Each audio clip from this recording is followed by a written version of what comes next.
हरे कृष्णा। हरे कृष्ण माता जी। हरे कृष्ण माता जी, प्रणाम। प्रणाम प्रणाम माता जी। हरे कृष्ण माता जी, प्रणाम। प्रणाम माता जी। हरे कृष्णा माता जी। हरे कृष्ण माता जी। हरे कृष्णा। ओम नाशलाभया श्री गुरवे नमः।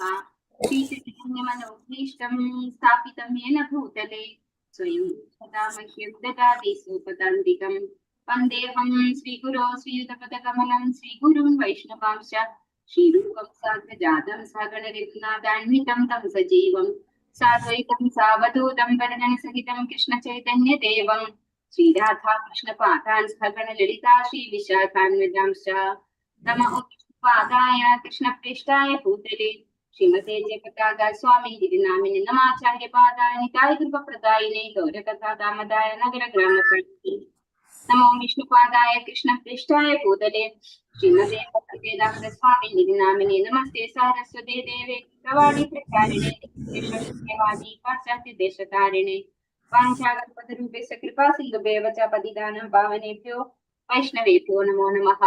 हे कृष्णा करुणा सिंधो दीनबंधो जगत्पदे गोपेश गोपिका कांदा राधा कांद नमोस्तुते सत्यकारण गौरांगी राधे वृंदावनेश्वरी विश्वभानुते देवी प्रणमामि हरिप्रिये। जय श्री कृष्ण चैतन्य प्रभु नित्यानंद श्री अद्वैत गदाधर श्रीवासादि गौर भक्त वृंदा हरे कृष्णा कृष्ण कृष्ण हरे हरे हरे राम राम राम हरे हरे। हरे कृष्णा श्री शारदा गोविंद मंदिर स्कूल मैंगलोर ഷോർട്ട് ഭാഗവതം ക്ലാസ്സിലേക്ക് എല്ലാ ഭക്തന്മാർക്കും സ്വാഗതം. ഹരേ കൃഷ്ണ മാതാജി. ഹരേ കൃഷ്ണ. പ്രണാമം. എല്ലാവർക്കും പ്രണാമം. ഹരേ കൃഷ്ണ. ഓം നമോ ഭഗവതേ വാസുദേവായ. ഓം നമോ ഭഗവതേ വാസുദേവായ. ഓം നമോ ഭഗവതേ വാസുദേവായ. നിഗമകൽപതരോർഗളിതം ഫലം ശുഗമുഖാദമൃതദ്രവ സംയുതം പിബത ഭാഗവതം രസമാലയം ഗുരവോ രസികാ ഭുവി ഭാവുകാഃ. നാരായണം നമസ്കൃത്യ നരം ചൈവ നരോത്തമം ദേവീം സരസ്വതീം വ്യാസം തതോ ജയമുദിരയേത്. നഷ്ടപ്രായേഷു അഭദ്രേഷു നിത്യം ഭാഗവത സേവയാ ഭഗവതി ഉത്തമ ശ്ലോകേ ഭക്തിർഭവതി നൈഷ്ഠികീം. കൃഷ്ണായ വാസുദേവായ ദേവകീ നന്ദനായ ച നന്ദഗോപകുമാരായ ഗോവിന്ദായ നമോ നമഃ. ഹരേ കൃഷ്ണ. മദേകബന്ധോ മത്സംഗിൻ മദ്ഗുരോ മന്മഹാദന അന്യഷ്ടാരക മദ്ഭാഗ്യ മദാനന്ദ നമോസ്തേ ഗ്രന്ഥ ശ്രീമദ് ഭാഗവതം കി ജയ്. ശ്രീല പ്രഭുപാദ് കി ജയ്. ശ്രീമദ് ഭാഗവതം സ്കന്ധം 1 അധ്യായം 7 ദ്രോണപുത്രൻ ശിക്ഷിക്കപ്പെടുന്നു. ശ്ലോകം 6. ഓം നമോ ഭഗവതേ വാസുദേവായ അനർത്ഥോപശമം സാക്ഷാത് ഭക്തിയോഗമധോക്ഷജേ. മാതാജി ഇടയ്ക്കിടയ്ക്ക് വോയിസ് ബ്രേക്ക് ആവുന്നു. ലോകസ്യാജാനദോ വിദ്വാൻ ചക്രേ സാത്വത സംഹിതാം. ഹരേ കൃഷ്ണ. കേൾക്കുന്നില്ല? കേൾക്കുന്നുണ്ട് മാതാജി. കേൾക്കുന്നുണ്ട് മാതാജി. അപ്പൊ എല്ലാവർക്കും ചൊല്ലാം. ഓം നമോ ഭഗവതേ വാസുദേവായ. ഓം നമോ ഭഗവതേ വാസുദേവായ. അനർത്ഥോപശമം സാക്ഷാത് ഭക്തിയോഗമധോക്ഷജേ. അനർത്ഥോപശമം സാക്ഷാത് ഭക്തിയോഗമധോക്ഷജേ. ലോകസ്യാജാനദോ വിദ്വാൻ ചക്രേ സാത്വത സംഹിതാം. ലോകസ്യ ജാനദോ വിദ്വാൻ ചക്രേ സാത്വത സംഹിതാം. അനർത്ഥ അനാവശ്യമായ ഉപശമം ശമനം സാക്ഷാത് നേരിട്ട് ഭക്തിയോഗം ഭക്തിയുടെ സേവനം എന്ന യോഗ പ്രക്രിയ. മാതാജി കേൾക്കുന്നില്ലേ? ആർക്കും ബാക്കി എല്ലാവർക്കും കേൾക്കുന്നുണ്ടോ? ആ മാതാജിയുടെ നെറ്റിന്റെ ഉഴപ്പായിരിക്കും. നമുക്കൊക്കെ കേൾക്കുന്നുണ്ട്. കേൾക്കുന്നുണ്ട് മാതാജി. ഹരേ കൃഷ്ണ. അനർത്ഥ അനാവശ്യമായവ ഉപശമം ശമനം സാക്ഷാത് നേരിട്ട് ഭക്തിയോഗം ഭക്തിയുടെ സേവനം എന്ന യോഗ പ്രക്രിയ. അധോക്ഷജെ അതീന്ദ്രിയന് ലോകസ്യ സാമാന്യ ജനസമൂഹത്തിന്റെ അജാനത അജ്ഞരായ വിദ്വാൻ പരമവിജ്ഞാനിയായ ചക്രേ രചിച്ചു സാത്വത പരമസത്യവുമായി ബന്ധപ്പെട്ട സംഹിത വേദസാഹിത്യം.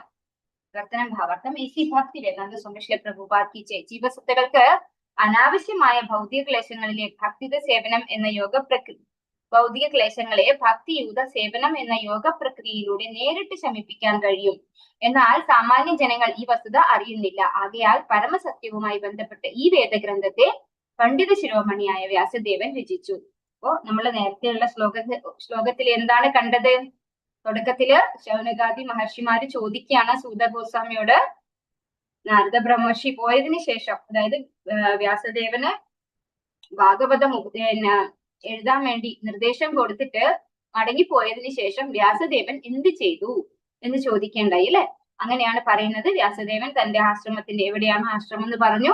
പിന്നെ വ്യാസദേവൻ എന്ത് ചെയ്തു? നാരദ ബ്രഹ്മർഷി പറഞ്ഞു കൊടുത്തതിന് പ്രകാരം ഭഗവാനെ ധ്യാനിച്ചു, ഭഗവാനെ പ്രത്യക്ഷപ്പെടുത്തി അല്ലെ. ഭഗവാനെ ഹൃദയത്തിൽ പ്രത്യക്ഷപ്പെടുത്തി. ഭഗവാൻ ആരോടൊപ്പമാണ് നാരദ ബ്രഹ്മർഷി കണ്ടത്? ബഹിരംഗ ശക്തിയോടൊപ്പമാണ് വന്നതെന്ന് പറഞ്ഞു അല്ലെ. ബഹിരംഗ ശക്തി ആയിട്ടുള്ള, അതായത് നമ്മുടെ ഈ ഭൗതിക പ്രകൃതിയിലുള്ള ഏറ്റവും താഴ്ന്ന തരം ശക്തിയാണ് ബഹിരംഗ ശക്തി.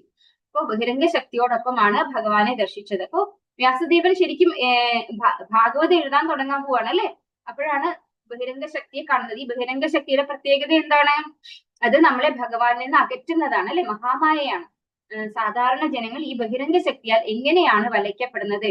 അപ്പൊ ഇത് രണ്ടും അദ്ദേഹം കണ്ടു. എങ്ങനെയാണ് സാധാരണ ജനങ്ങള് വിവിധ ക്ലേശങ്ങൾ അനുഭവിക്കുന്നതെന്നും അതിനുള്ള പരിഹാരം എന്താണെന്നും ഒരേ സമയം ദർശിക്കാൻ ആർക്ക് സാധിച്ചിട്ടുണ്ട്? വ്യാസദേവന് സാധിച്ചിട്ടുണ്ട്. അപ്പൊ വ്യാസദേവൻ തന്നെ പറയാണ്, ബഹിരംഗ ശക്തി ഒരിക്കലും അധമ പ്രകൃതിയാണ്, പക്ഷെ എന്നാലും അതെന്താണ്? ഭഗവാന്റെ തന്നെ ഭക്തയാണ്. ഭഗവാന്റെ ആജ്ഞാനുവർത്തിയായിട്ട് ഭഗവാൻ എന്താണോ പറഞ്ഞത് അത് മാത്രമേ ചെയ്യുന്നുള്ളൂ.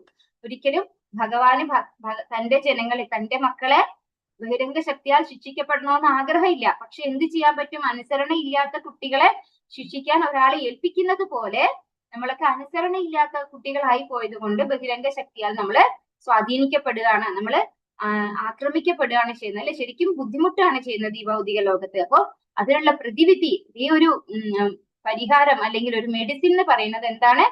ഭഗവാന് ഭക്തിയുത സേവനം ചെയ്യൽ മാത്രമാണ് അതിനുള്ള പ്രതിവിധി. ഇതും കൂടെ ആർക്ക് മനസ്സിലായിട്ടുണ്ട്? വേദവ്യാസന് മനസ്സിലായിട്ടുണ്ട്. അപ്പൊ ഈ ശ്ലോകത്തിൽ എന്താ പറയുന്നത്? ജീവസത്തുക്കൾക്ക് അനാവശ്യമായ ഈ ഭൗതിക ക്ലേശങ്ങളെ ഭക്തിയുത സേവനം എന്ന യോഗ പ്രക്രിയയിലൂടെ നേരിട്ട് ശമിപ്പിക്കാൻ കഴിയും. അപ്പൊ ഈ നമുക്ക് ആവശ്യമില്ലാത്ത ഒന്നാണ് ഈ ക്ലേശങ്ങൾ അല്ലെ. ത്രിവിധം ക്ലേശങ്ങള്, ആദി ഭൗതികം, ആദി ആധ്യാത്മികം, ആദി ദൈവികമായിട്ടുള്ള ഈ ക്ലേശങ്ങൾ ഒന്നും നമുക്ക് വേണ്ടുന്നതല്ല, ആവശ്യമില്ലാത്തതാണ്. ഇതിനെ എങ്ങനെയാണ് ശമിപ്പിക്കാൻ സാധിക്കുന്നത്? ഭക്തിയുത സേവനം. എങ്ങനെയാണ്? അധോക്ഷജ, സാക്ഷാത് ഭക്തി യോഗം അധോക്ഷജേ. അധോക്ഷജന് ഭക്തിയുത സേവനം എങ്ങനെയെങ്കിലും ഏതെങ്കിലും വിധത്തിൽ ജപിക്കുക, അല്ലെങ്കിൽ വേറെ ഏതെങ്കിലും ഭഗവാനെ ആശ്രയിക്കല്ല. അധോക്ഷജനായിട്ടുള്ള ഭഗവാനെ ഭക്തിയുത സേവനം ചെയ്യണം. എന്നാൽ സാമാന്യ ജനങ്ങൾ ഈ വസ്തുത അറിയുന്നില്ല. ആകയാൽ പരമസത്യവുമായി സംബന്ധപ്പെട്ട ഈ വേദഗ്രന്ഥത്തെ പണ്ഡിത ശിരോമണിയായ വേദവ്യാസൻ രചിച്ചു. അപ്പോ നമുക്ക് ആർക്കും തന്നെ അറിയില്ല ഭഗവാൻ ശ്രീകൃഷ്ണനെ ഭക്തിയുത സേവനം ചെയ്യുന്നതിലൂടെ നമുക്ക് ഈ 3 വിധ ക്ലേശങ്ങളിൽ നിന്നും പുറത്തു കടക്കാം എന്നുള്ള സത്യം നമ്മൾ തിരിച്ചറിയുന്നില്ല. അതുകൊണ്ട് ശ്രീല വ്യാസദേവൻ ഈ ഒരു ഗ്രന്ഥം, ശ്രീമദ് ഭാഗവതം എന്ന ഗ്രന്ഥം രചിച്ചു എന്നാണ് ഇവിടെ പറയുന്നത്. പണ്ഡിത ശിരോമണിയായ വ്യാസദേവൻ അല്ലെ. ഭാവാർത്ഥമേസി ഭക്തി വേദാന്ത സ്വാമി പ്രഭുപാദ് കി ജയ്. ശ്രീല വ്യാസദേവൻ സർവദാ പരിപൂർണനായ പരമദിവ്യോത്തമ പുരുഷനെ ദർശിച്ചു.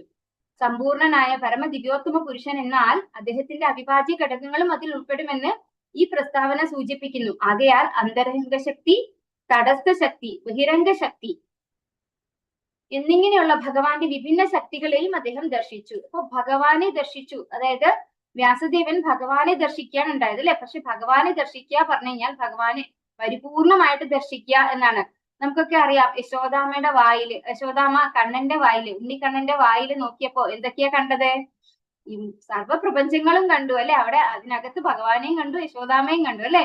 അങ്ങനെ അപ്പൊ ഭഗവാനെ ദർശിക്കുക പറഞ്ഞു കഴിഞ്ഞാൽ പരിപൂർണമായിട്ടുള്ള ഭഗവാൻ എല്ലാം ഉൾപ്പെടും എന്നാണ് ഇവിടെ പറയുന്നത്.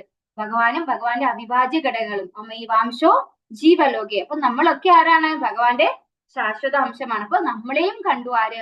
അന്തരംഗ ശക്തി, തടസ്ഥ ശക്തി, ബഹിരംഗ ശക്തി, ഇങ്ങനെയുള്ള എല്ലാ ശക്തികളും ഭഗവാന്റെ തന്നെയാണ്. അപ്പൊ എല്ലാം കാണാൻ ആർക്ക് സാധിച്ചു? വേദവ്യാസന് കാണാൻ സാധിച്ചു എന്നാണ് പറയുന്നത്. ഭഗവാന്റെ വിവിധ അവതാരങ്ങൾ എന്ന് വിശേഷിപ്പിക്കുന്ന ഭഗവാന്റെ പൂർണ്ണ അംശങ്ങളെയും പൂർണ്ണ അംശങ്ങളുടെ അംശങ്ങളെയും മാത്രമല്ല ബഹിരംഗ ശക്തിയാൽ സംഭ്രാന്തരായ ബദ്ധാത്മാക്കളുടെ അനാവശ്യമായ ക്ലേശങ്ങളെയും അദ്ദേഹം നിശ്ചിതമായി കണ്ടു. അപ്പോ എല്ലാ ഭഗവാന്റെ പൂർണ്ണാംശങ്ങളും അംശാംശങ്ങളും ഒക്കെ കണ്ടു. എന്ന് മാത്രമല്ല ബഹിരംഗ ശക്തി, അതായത് മഹാമായയാൽ സംഭ്രാന്തരായിരിക്കുന്ന ബദ്ധാത്മാക്കളായിട്ടുള്ള നമ്മളെയും ആർക്ക് കാണാൻ സാധിച്ചു? വേദവ്യാസിനെ കാണാൻ സാധിച്ചു.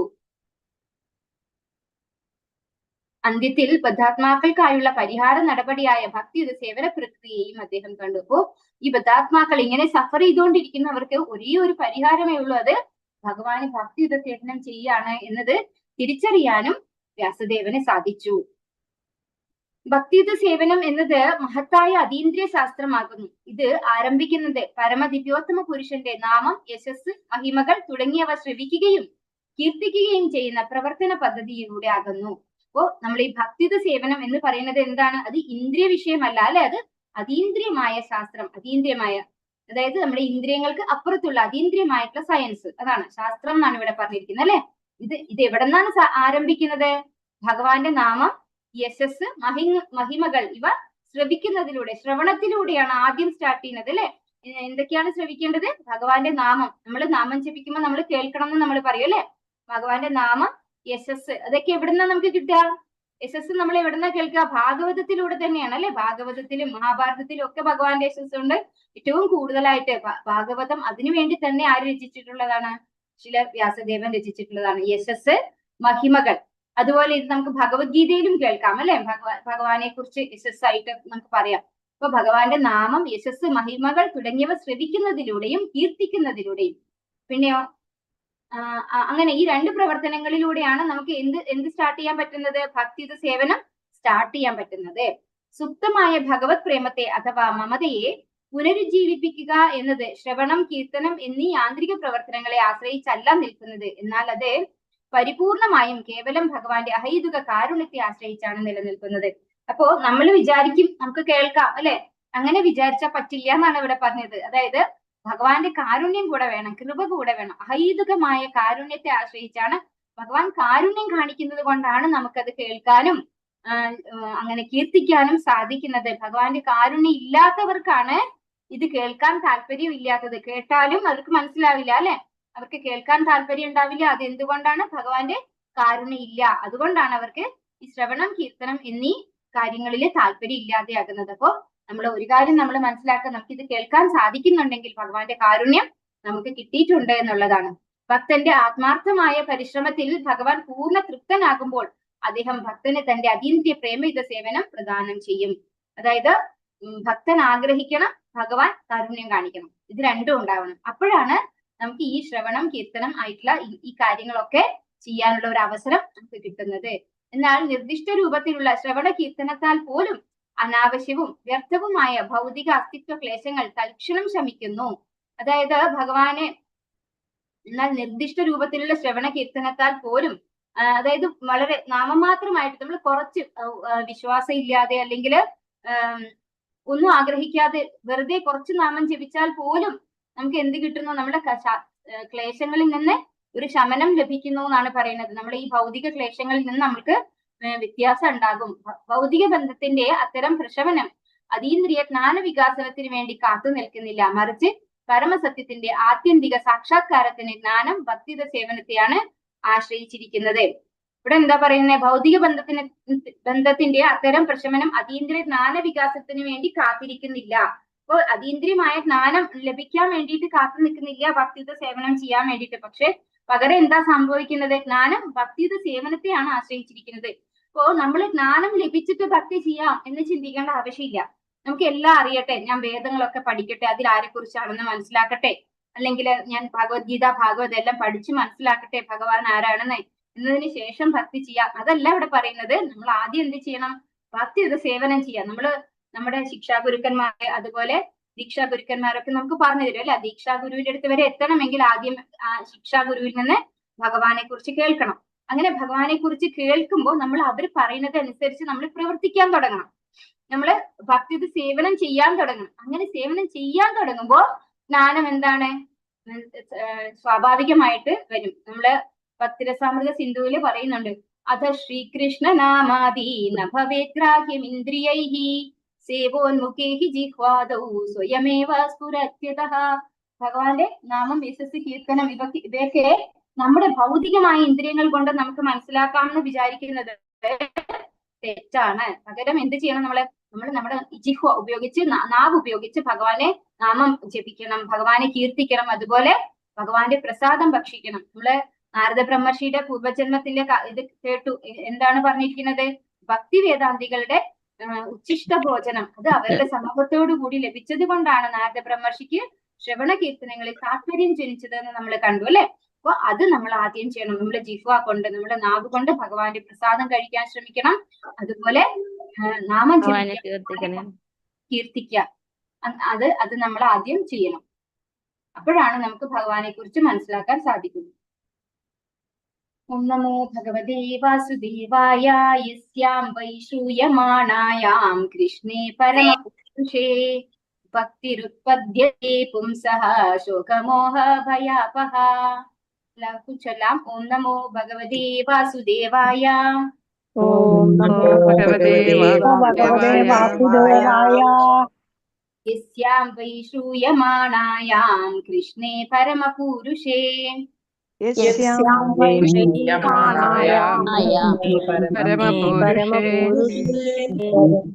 ഭക്തിരുത്പദ്യത്തെ പുംസഃ ശോകമോഹ ഭയാപഹ.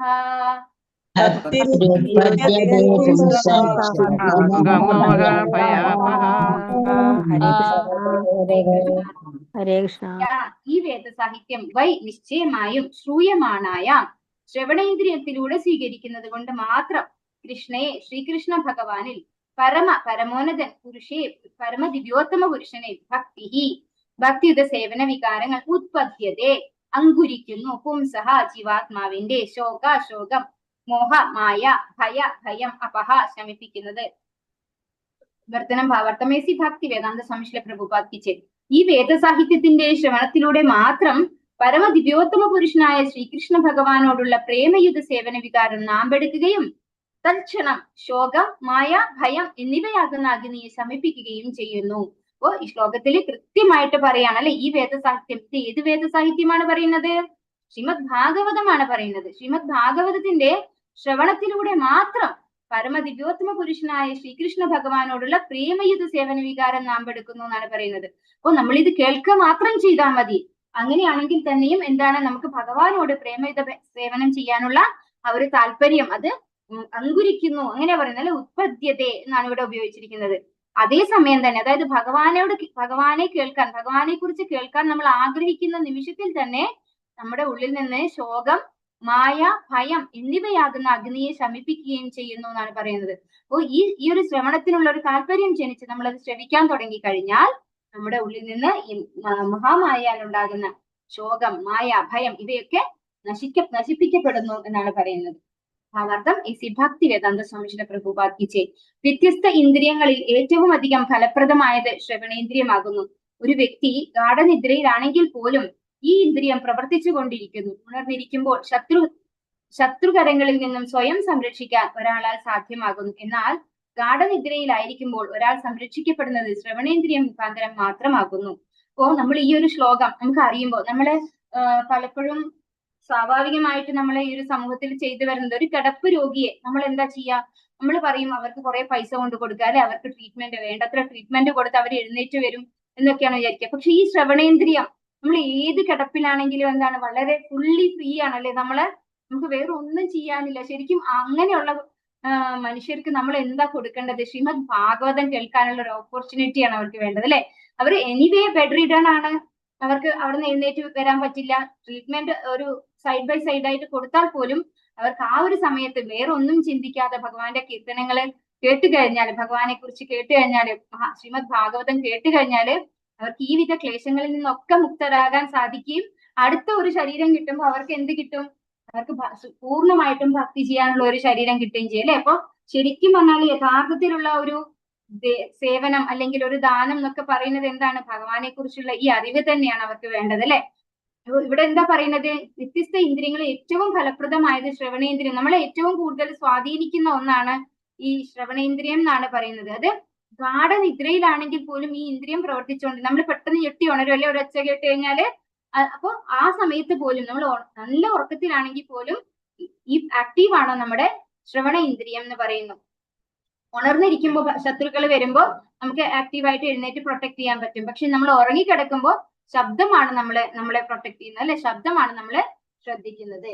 ത്രിവിധ ഭൗതിക യാതനകളിൽ നിന്നുള്ള മോചനം എന്ന ഉന്നതമായ ജീവിത പരിപൂർണതയെ പ്രാപ്തമാക്കുക എന്നതുമായി ബന്ധപ്പെടുത്തി ശ്രവണത്തിന്റെ പ്രാധാന്യത്തെ ഇവിടെ സൂചിപ്പിച്ചിരിക്കുന്നു. അപ്പോ 3 വിധം യാതനകൾ, അതായതൊക്കെയാണ് ആദിഭൗതികം, ആദിദൈവികം, ആധ്യാത്മികം. ഈ 3 വിധം യാതനകളിൽ നിന്നുമുള്ള മോചനം ഉന്നതമായ ജീവിത പരിപൂർണതയെ പ്രാപ്തമാക്കുക. അതായത് ഇതൊന്നും ഇല്ലാത്ത ഒരു ജീവിതം, അതാണ് നമ്മൾ ആഗ്രഹിക്കുന്നത്. അതിന് ഏത് മാർഗമാണ് നമ്മൾ സ്വീകരിക്കേണ്ടത്? ശ്രവണം എന്ന മാർഗമാണ് സ്വീകരിക്കേണ്ടത്. ഏവരും അനുനിമിഷവും ശോകപൂർണരാണ്. അവൻ മായാവിഷയങ്ങളുടെ മരുപ്പച്ചയുടെ പിന്നാലെയാണ്. മാത്രമല്ല സദാ അവന്റെ കാൽപ്പനിക പ്രതിയോഗിയെ ഭയപ്പെടുകയും ചെയ്യുന്നു. ഭൗതിക രോഗത്തിന്റെ പ്രാഥമിക ലക്ഷണങ്ങളാണിവ. ആരാണ് നമ്മുടെ ഈ കാൽപ്പനിക പ്രതിയോഗി എന്ന് പറയുന്നത്? മരണമാണ്, അല്ലെ? നമ്മൾ എപ്പോഴും ഭയപ്പെടുന്നത് മരണത്തെയാണ്, അല്ലെ? നമുക്ക് മരണമാണ് എല്ലാ നിമിഷത്തിലും നമ്മൾ ഭയപ്പെടുന്ന ഏറ്റവും നമ്മുടെ ഒരു പ്രതിയോഗി എന്ന് പറയുന്നത്. അപ്പൊ ഇവിടെ എന്താ പറയുന്നത്? ഏവരും അനുനിമിഷവും ശോകപൂർണ്ണ, എല്ലാവരും ടെൻഷനിലാണ്, അല്ലെ? എനിക്ക് എത്ര ആയുസ് ഉണ്ടെന്ന് അറിയില്ല, ഞാൻ മരിച്ചു പോകുമോ എന്നുള്ള പേടിയുണ്ട് എല്ലാവർക്കും. മായാവിഷയങ്ങളുടെ മരുപ്പച്ചയുടെ പിന്നാലെയാണ്. മായാവിഷയങ്ങളുടെ മരുപ്പച്ച പറഞ്ഞു കഴിഞ്ഞാൽ നമുക്ക് ഭൗതികമായ ഇന്ദ്രിയങ്ങളുടെ സുഖഭോഗത്തിന് വേണ്ടിയിട്ടുള്ള ഓരോ കാര്യങ്ങളാണ് നമ്മളൊക്കെ തെരഞ്ഞുകൊണ്ടിരിക്കുന്നത്. കാൽപ്പനികമായ പ്രതിയോഗിയെ ഭയപ്പെടുന്നു എന്ന് പറയുമ്പോൾ മരണത്തെ ഭയപ്പെടുന്നു. ഭൗതിക രോഗത്തിന്റെ പ്രാഥമിക ലക്ഷണങ്ങളാണിവ. ഇതാണ് നമ്മുടെ ഭവരോഗം എന്ന് പറയുന്നത്. ആകയാൽ ശ്രീമദ് ഭാഗവതത്തിന്റെ സന്ദേശ ശ്രവണത്തിലൂടെ ഒരാൾക്ക് പരമദിവ്യോത്തമ പുരുഷനായ ശ്രീകൃഷ്ണനോട് ആസക്തി പ്രാപ്തമാകുമെന്നും അപ്രകാരം ഇത് ഫലവത്താകുമ്പോൾ ഭൗതിക രോഗങ്ങളുടെ ലക്ഷണങ്ങൾ തൽക്ഷണം അപ്രത്യക്ഷമാകുമെന്നും ഇവിടെ സുവ്യക്തമായി നിർദ്ദേശിച്ചിരിക്കുന്നു. അപ്പോ ശ്രീമദ് ഭാഗവത സന്ദേശം ശ്രവിക്കുന്നതിലൂടെ ഭഗവാനോട് ആസക്തി ഉണ്ടാകുന്നു. നമുക്ക് അപ്പൊ തന്നെ ഭൗതിക രോഗമായിട്ടുള്ള ഭവരോഗം മാറി നമ്മള് അതീന്ദ്രിയമായിട്ടുള്ള രുചി ആസ്വദിക്കാൻ നമ്മൾ തയ്യാറാവുന്നു, അല്ലെ? അതിനോട് താല്പര്യം നമുക്ക് വരുന്നു. ഈ ഭവരോഗം നമുക്ക് നമ്മളിൽ നിന്ന് ഇല്ലാതെയാകുന്നു. ഭഗവാനോട് ആസക്തി വരുമ്പോ ഭൗതികമായതിനോടുള്ള ആസക്തി നശിച്ചു പോകുന്നു. ഉന്നതമായ ഒരു രുചി കിട്ടുമ്പോൾ താഴ്ന്ന തരം രുചിയോട് ഇഷ്ടമില്ലാതെയാവുന്നു. അത് തന്നെയാണ് ഇവിടെ പറയുന്നത്. സർവദാ പരിപൂർണനായ പരമദിവ്യോത്തമ പുരുഷനെ വ്യാസദേവൻ ദർശിച്ചു. ഈ പ്രസ്താവനയിലാകട്ടെ ആ പരിപൂർണതമനായ പരമദിവ്യോത്തമ പുരുഷൻ ശ്രീകൃഷ്ണ ഭഗവാനാണെന്ന് സുവ്യക്തമായി സ്ഥിരീകരിച്ചിരിക്കുകയും ചെയ്യുന്നു.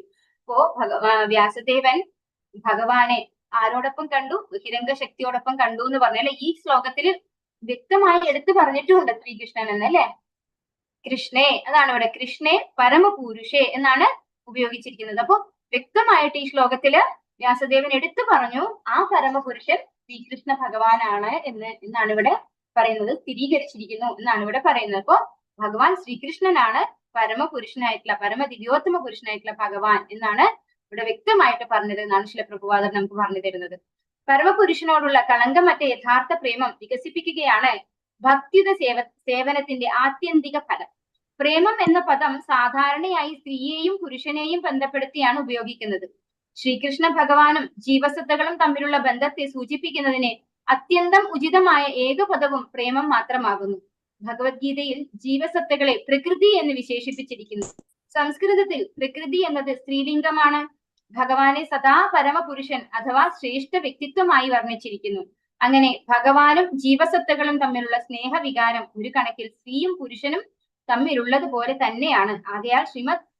ആകയാൽ ഭഗവത് പ്രേമം എന്ന പദം തികച്ചും ഉചിതമാകുന്നു. അപ്പൊ ഇവിടെ ഭഗവാനോടുള്ള കളങ്കമറ്റ പ്രേമത്തെ കുറിച്ചാണ് പറയുന്നത്, അല്ലെ?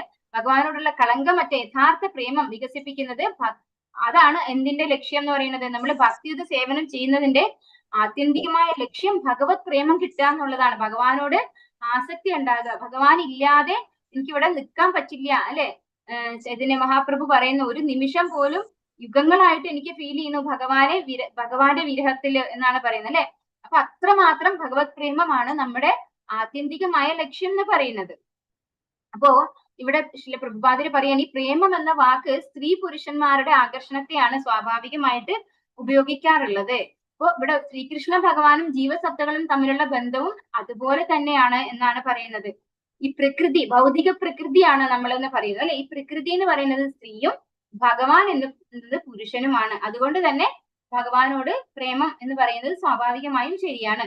അത് കൂടാണ്ട് നമ്മള് ഭഗവത്ഗീതയില് നമ്മള് പുരുഷൻ എന്നൊരു വാക്ക് ഉപയോഗിക്കുന്നുണ്ട്. പുരുഷൻ എന്ന് പറഞ്ഞു കഴിഞ്ഞാൽ എന്താണ്? ആസ്വാദകൻ എന്നാണ്.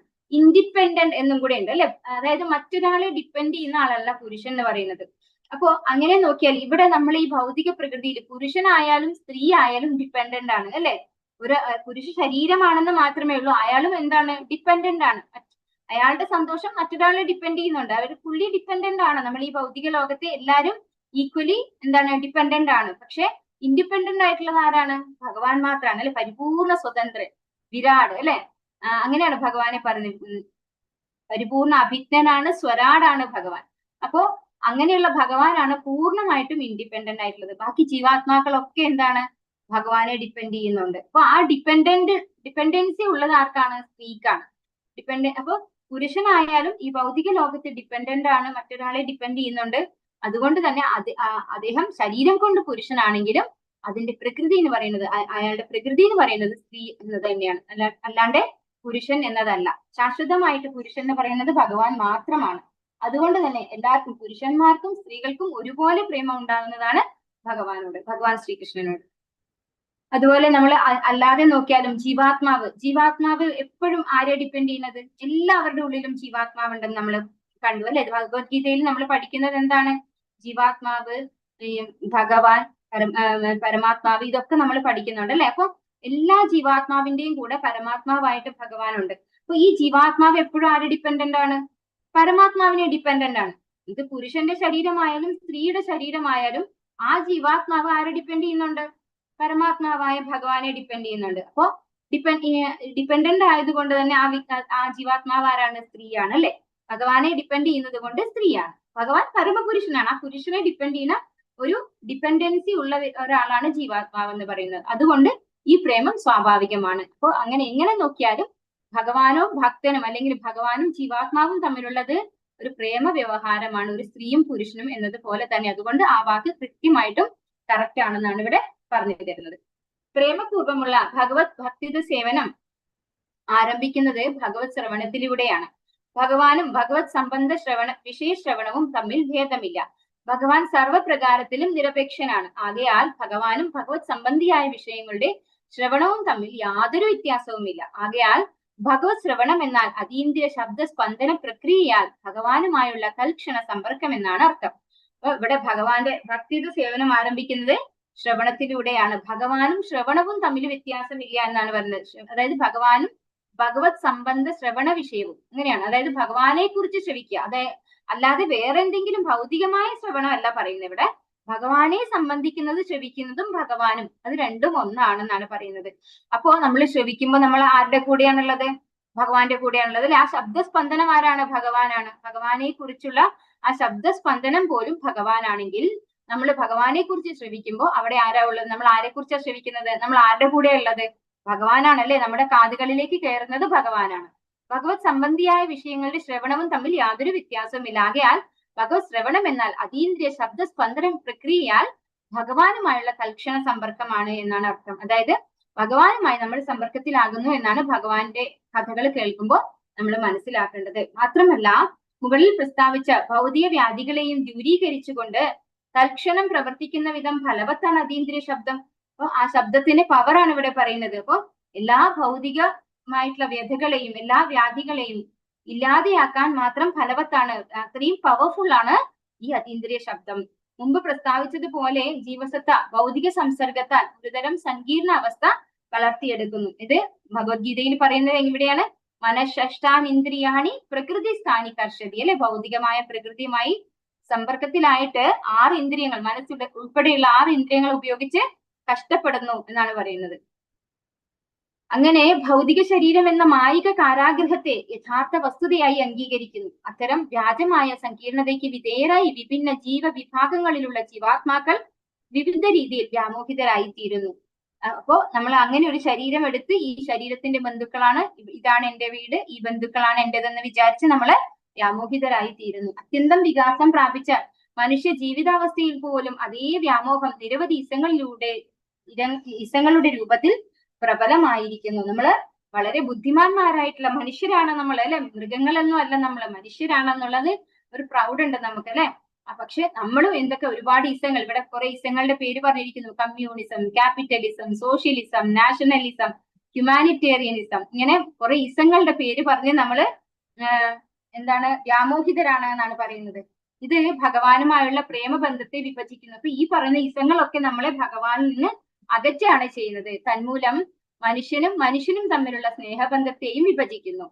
ശ്രീമദ് ഭാഗവത വിഷയ ശ്രവണത്തിലൂടെ ഭൗതികതയുടെ ഈ വ്യാജ സങ്കീർണത ദൂരീകരിക്കപ്പെടുന്നു. അപ്രകാരം നിരവധി രാഷ്ട്രീയ സാഹചര്യങ്ങളിൽ അത്യധികം വ്യഗ്രതയോടെ രാഷ്ട്രീയക്കാർ ആഗ്രഹിക്കുന്ന യഥാർത്ഥ സമാധാനം സമൂഹത്തിൽ പ്രാരംഭം കുറിക്കപ്പെടുന്നു. അപ്പോൾ ശരിക്കും ഈ ഇസങ്ങളൊക്കെ നമ്മളെ മനുഷ്യരും തമ്മിലും വിഭജിക്കുന്നു, മനുഷ്യനെ ഭഗവാനിൽ നിന്നും വേർതിരിക്കുന്നു. അതാണ് സംഭവിക്കുന്നത്. അപ്പോ ശരിക്കും ഭാഗവതം ശ്രവിക്കുന്നതിലൂടെ എന്താണോ ഈ രാഷ്ട്രീയക്കാരൊക്കെ എന്താ പറയുന്നത്, പീസ്ഫുൾ ലൈഫ് അല്ലെ, നമുക്കൊക്കെ പീസ്ഫുൾ ആയിട്ട് ഇരിക്കാൻ പറ്റണം എന്നാണ്. അപ്പൊ ആ ഒരു പീസ്ഫുൾ എപ്പോഴാണ് കിട്ടുക? ഭഗവാനെ കുറിച്ച് ശ്രവിക്കുന്നതിലൂടെയാണ് നമുക്ക് കിട്ടുക. യഥാർത്ഥ സമാധാനം സമൂഹത്തിൽ ലഭിക്കുന്നത് ഭഗവാനെ കുറിച്ച് ഭാഗവതം ശ്രവിക്കുന്നതിലൂടെയാണ്.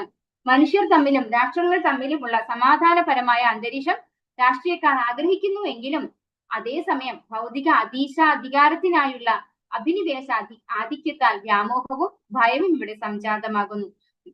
പൊളിറ്റീഷ്യൻസ് ഒക്കെ പറയുന്നു നമുക്ക് സമാധാനം വേണം അല്ലെ, പക്ഷെ അവർക്കൊക്കെ എന്തും കൂടെ ആഗ്രഹമുണ്ട്, അവർക്ക് പൊസിഷനും കൂടെ വേണം അല്ലെ, അതൊക്കെ ആഗ്രഹിക്കുന്നു. അപ്പൊ ഒരിക്കലും അങ്ങനെ അതും ഇതും കൂടെ ഒന്നിച്ചു പോവില്ല അല്ലെ. അതിന്റെ ഒരു റിസൾട്ട് എന്താണ് പറയുന്നത്? അഭിനിവേശത്തിന്റെ ആധിക്യത്താൽ വ്യാമോഹവും ഭയവും ഇവിടെ സംജാതമാകുന്നു എന്നാണ് പറയുന്നത്. ആകയാൽ രാഷ്ട്രീയക്കാരുടെ സമാധാന സമ്മേളനങ്ങൾക്ക് സമൂഹത്തിൽ സമാധാനം ഉണ്ടാക്കാൻ കഴിയില്ല. ശ്രീമദ് ഭാഗവതത്തിൽ വർണ്ണിച്ചിരിക്കുന്ന പരമദിവ്യോത്തമ പുരുഷനായ ശ്രീകൃഷ്ണ ഭഗവാനെ സംബന്ധിച്ച വിഷയങ്ങൾ ശ്രവിക്കുന്നത് കൊണ്ട് മാത്രമേ അത് സാധ്യമാകൂ. ഇപ്പോ നമ്മുടെ എന്താണ് ഇലക്ഷന്റെ ടൈമൊക്കെ ആകുമ്പോൾ അവര് പറയല്ലേ ഇവിടെ അങ്ങനെ നമ്മൾ ചെയ്യും ഇത് ചെയ്യും അല്ലെ, സമാധാനം ഉണ്ടാക്കാൻ വേണ്ടി നമ്മൾ പലതും ചെയ്യുന്നത്. പക്ഷെ നമുക്ക് കൃത്യമായിട്ട് മനസ്സിലാക്കിച്ചു തരികയാണ് ഭാഗവതത്തിലൂടെ, ഇവരീ പറയുന്ന ഒരു കാര്യങ്ങളിലൂടെയും ഇവിടെ സമാധാനം ഉണ്ടാവാൻ പോണില്ല. എന്ത് കേട്ടാൽ മാത്രമേ സമാധാനം കിട്ടുള്ളൂ? ഭഗവാനെ കുറിച്ച് നമ്മൾ ശരിക്കും ആരാണ് നമ്മളൊന്ന് മനസ്സിലാക്കണം അല്ലെ. ഭഗവത്ഗീതയിലൂടെ നമുക്കത് മനസ്സിലാക്കി തരുന്നു. ഭഗവാൻ ആരാണെന്ന് മനസ്സിലാക്കി തരുന്നു. ഭാഗവതത്തിലൂടെ ഭഗവാനെ കുറിച്ച് കേൾക്കുമ്പോഴാണ് നമുക്ക് യഥാർത്ഥ സമാധാനം കിട്ടുന്നത്. വിഡ്ഢികളായ രാഷ്ട്രീയക്കാർ നൂറുകണക്കിന് വർഷങ്ങൾ ഇനിയും സമാധാനത്തിനായി ഉന്നതതല സമ്മേളനങ്ങൾ നടത്തിക്കൊണ്ടേയിരുന്നാലും വിജയം പ്രാപ്തമാക്കുന്നതിൽ അവർ പരാജയപ്പെടും. ശ്രീകൃഷ്ണ ഭഗവാനുമായുള്ള നമ്മുടെ നഷ്ടപ്പെട്ട ബന്ധം പുനഃസ്ഥാപിക്കുന്ന നിലയിൽ നാം എത്തുന്നത് വരെ സ്വയം ശരീരമാണെന്ന് ധരിക്കുന്ന വ്യാമോഹം തുടരും. അപ്രകാരമാകയാൽ ഭയവും പ്രബലമായി തന്നെ ഇരിക്കും. പരമദിവ്യോത്തമ പുരുഷൻ ശ്രീകൃഷ്ണനാണെന്നതിന് പ്രണാമമായി വെളിപ്പെടുത്തപ്പെട്ട ശാസ്ത്രങ്ങളിൽ ശതസഹസ്രം തെളിവുകളുണ്ട്. മാത്രവുമല്ല വൃന്ദാവനം, നവദ്വീപ്, പുരി തുടങ്ങിയ നിരവധി സ്ഥലങ്ങളിലുള്ള ഭക്തന്മാരുടെ സ്വന്തം അനുഭവങ്ങളിലും ഇത്തരം ശതസഹസ്രക്കണക്കിന് തെളിവുകളുണ്ട്. അപ്പൊ ഭഗവാൻ ശ്രീകൃഷ്ണനാണ് യഥാർത്ഥ പരമദിവ്യോത്തമ പുരുഷൻ എന്നതിന് ഒരുപാട് തെളിവുകൾ ഉണ്ടെന്നാണ് പറയുന്നത്. അതുപോലെ ഭഗവാനുമായി നമുക്ക് നഷ്ടപ്പെട്ടു പോയ ആ ഒരു കണക്ഷൻ അത് പുനരുജ്ജീവിപ്പിച്ചാൽ മാത്രമേ നമുക്ക് എന്ത് കിട്ടുള്ളൂ? സന്തോഷവും സമാധാനവും ഇവിടെ തിരിച്ചു കിട്ടുള്ളൂ. നമുക്ക് നഷ്ടപ്പെട്ടു പോയ സന്തോഷവും സമാധാനം അങ്ങനെ മാത്രമേ നമുക്ക് തിരിച്ചു കിട്ടുള്ളൂ. കൗമുദി നികുണ്ടുവിൽ പോലും കൃഷ്ണന്റെ പര്യായങ്ങളായി യശോദാപുത്രനെന്നും ദിവ്യോത്തമ പുരുഷനായ പരബ്രഹ്മം എന്നും ആണ് കൊടുത്തിരിക്കുന്നത്. നിർണയം എന്തെന്നാൽ ശ്രീമദ് ഭാഗവതമാകുന്ന വേദ സാഹിത്യ ശ്രവണത്തിലൂടെ മാത്രം ഒരുവന് പരമദിവ്യോത്തമ പുരുഷനായ ശ്രീകൃഷ്ണ ഭഗവാനുമായി നേരിട്ട് ബന്ധപ്പെടാൻ സാധ്യമാകുന്നു. അതിന്റെ ഫലമായി പ്രാപഞ്ചിക ക്ലേശങ്ങൾ, മായ, ഭയം എന്നിവയെ മറികടന്ന് ജീവിതത്തിന്റെ അത്യുന്നത പരിപൂർണതയെ ഒരാൾ പ്രാപിക്കുന്നു. ശ്രീമദ് ഭാഗവത പാരായണങ്ങൾ യഥാർത്ഥത്തിൽ വിനയപൂർവ്വം ശ്രവിച്ച ഒരാളെ സംബന്ധിച്ച പ്രായോഗിക പരിശോധനകളാണിവ. അപ്പോ ഇവിടെ പറയുന്നത് ഭഗവാൻ ശ്രീകൃഷ്ണനാണ് പരമദിവ്യോത്തമ പുരുഷൻ എന്ന് എല്ലാ ശാസ്ത്രങ്ങളും പ്രതിപാദിക്കുന്നു എന്നാണ്. അവിടെ എക്സാമ്പിൾ ആയിട്ട് പറഞ്ഞിരിക്കുന്നത് കൗമുദി നിഘണ്ടുവിൽ കൃഷ്ണന്റെ പര്യായമായിട്ട് യശോദാപുത്രൻ പരമദിവ്യോത്തമ പുരുഷനായ പരബ്രഹ്മം എന്നാണ് കൊടുത്തിരിക്കുന്നത് എന്നാണ് പറയുന്നത്. അപ്പൊ യശോദാപുത്രൻ എന്ന് പറയുന്നത് ആരാണ്? ശ്രീകൃഷ്ണനാണ് അല്ലെ. അപ്പൊ അത് തന്നെയാണ് അങ്ങനെ ഭഗവാൻ എന്ന് പറയുന്നത്, അതായത് പരമദിവ്യോത്തമ പുരുഷനായിട്ടുള്ള ഭഗവാൻ, ആത്യന്തിക സത്യം എന്ന് പറയുന്നത് ശ്രീകൃഷ്ണ ഭഗവാനാണ്. ആ ഭഗവാനെ കുറിച്ച് ശ്രീമദ് ഭാഗവതത്തിലൂടെ കേൾക്കുക എന്നതിലൂടെ തന്നെ നമുക്ക് എല്ലാ സന്തോഷവും നഷ്ടപ്പെട്ടു പോയ സമാധാനവും ഒക്കെ തിരിച്ചു കിട്ടും എന്നാണ് പറയുന്നത്. ഹരേ കൃഷ്ണ കൃഷ്ണ കൃഷ്ണ ഹരേ ഹരേ, ഹരേ രാമ രാമ രാമ ഹരേ ഹരേ. വാഞ്ചാകൽപതരൂപേണ കൃപാ സിന്ധുഭ്യേവ ച പതിതാനാം പാവനേഭ്യോ വൈഷ്ണവേഭ്യോ നമോ നമഃ. अनंत कोटि वैष्णव वृंद की जय, श्री प्रभुपाद की जय, गुरु महाराज की जय, नित्य गौर प्रेमानंदे। हरि हरि बोल। हरे कृष्णा। सर्वं श्री हरे कृष्णा हरे कृष्णा हरे कृष्णा। प्रणाम माता जी।